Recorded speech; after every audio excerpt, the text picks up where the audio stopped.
హే Vikram, coffee. అబ్బో. Hi, ఏంటి late అయింది?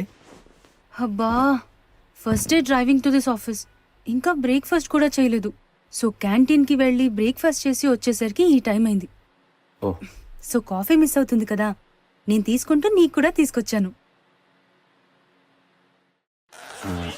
ఇవాళ మీ బావ డ్రాప్ చేయలేదా? మ్మ్, నిన్నంటే ఫస్ట్ డే కాబట్టి అక్క బావ వచ్చారు. ఇవాళ ఎందుకు వస్తారు? మీ అక్క బావా? ఆయన మీ అక్క వాళ్ళ హస్బెండా? హా, అయినా ఇవన్నీ ఎందుకు ఇప్పుడు నీకు? ముందు కాఫీ తాగు, చల్లారిపోతుంది. కాఫీ ఏమో కానీ కొంచెం ఉంటే బాడీకి కెఫెన్ కన్నా గ్లూకోజ్ ముఖ్యం అనిపించింది.